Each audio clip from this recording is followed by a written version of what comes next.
এই মাসে বহুত ফজিলত রয়েছে। 1 তারিখ থেকে নিয়ে 9 তারিখ পর্যন্ত এই রাতগুলিতে ইবাদত করা শবে কদরের ইবাদত করার চেয়েও বেশি সওয়াব রয়েছে। আর এই প্রথম তারিখ থেকে নিয়ে 9 তারিখ পর্যন্ত রোজা রাখা আল্লাহর হাবিব সাল্লাল্লাহু আলাইহি ওয়াসাল্লামের সুন্নাত। আর এই রোজা শুধু এমনি রোজা নয়, এই রোজাগুলোর এত ফজিলত রয়েছে যে হযরত ইবনে আব্বাস রাদিয়াল্লাহু তাআলা আনহু এই হাদিসটা তিনি রিওয়ায়াত করেন। নবী আকরাম সাল্লাল্লাহু আলাইহি ওয়াসাল্লামকে জিজ্ঞেস করা হলো, ইয়া রাসূলুল্লাহ সাল্লাল্লাহু আলাইহি ওয়াসাল্লাম, এই রোজাগুলোর ফজিলত এতটাই, কতটা, এই রোজাগুলোর ফজিলত কি? তো আল্লাহর হাবিব সাল্লাল্লাহু আলাইহি ওয়াসাল্লাম বললেন যে প্রথম তারিখ থেকে নিয়ে 9 তারিখ পর্যন্ত রোজা রাখার ফজিলত হচ্ছে, এই রোজা রাখা জিহাদ ফি সাবিলিল্লাহ করার চেয়েও বেশি নেকি আছে। প্রথম তারিখ থেকে নিয়ে 9 তারিখ পর্যন্ত জিহাদ ফি সাবিলিল্লাহ করার চেয়েও বেশি নেকি রয়েছে।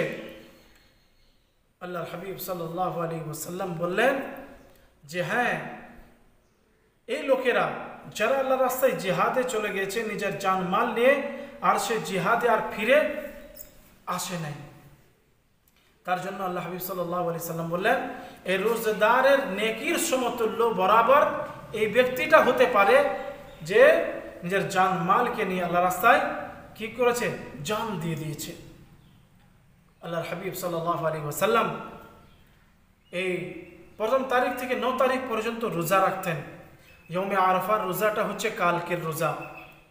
কালকের যে রোজাটা রয়েছে, আল্লাহ হাবিব সাল্লাল্লাহু আলাইহি ওয়াসাল্লাম এই রোজাটার জন্য বলছেন, কোনো মানুষ যদি ইয়মে আরাফার রোজা রাখে তো এই বৎসরের যত গুনাহ আছে আল্লাহ রাব্বুল আলামিন তার সমস্ত মাফ করে দেবেন। আসতে বৎসর, যে বৎসর এখন আসে নাই, তার গুনাহ খাতা আমার আপনার কিছু হয়নি, তো আসতে বৎসরেরও সমস্ত গুনাহ আল্লাহ রাব্বুল আলামিন মাফ করে দেবেন। তাহলে একটা রোজা ইয়মে আরাফার মানে রবিবারের যে রোজাটা, সে রোজাটা রাখলে 1 বছরের সমস্ত গুনাহ আল্লাহ পাক মাফ করে দেবেন, আর আসতে বছরের সমস্ত গুনাহ আল্লাহ মাফ করে দেবেন। আল্লাহর হাবিব সাল্লাল্লাহু আলাইহি ওয়াসাল্লাম এই প্রথম তারিখ থেকে 9 তারিখ পর্যন্ত রোজা রাখতেন। প্রত্যেক মাসে 3টি করে রোজা রাখতেন, 13, 14, 15।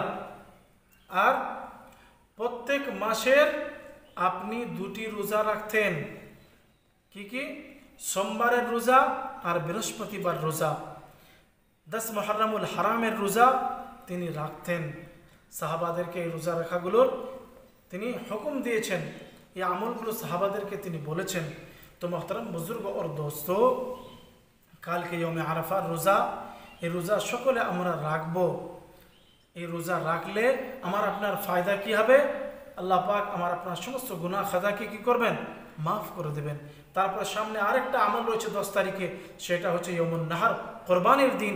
সে কোরবানির দিনে কোনো মানুষ যখন আল্লাহর রাস্তায় কোরবানি দিবে, যে জানোয়ারটা, যে পশুটার কোরবানি দিবে, আল্লাহর হাবিব সাল্লাল্লাহু আলাইহি সাল্লাম বলেন যে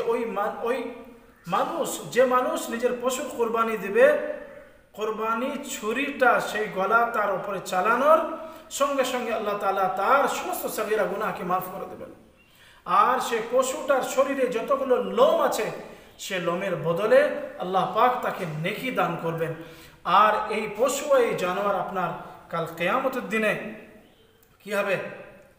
পুলসিরাতের আপনার জন্য সওয়ারি হবে।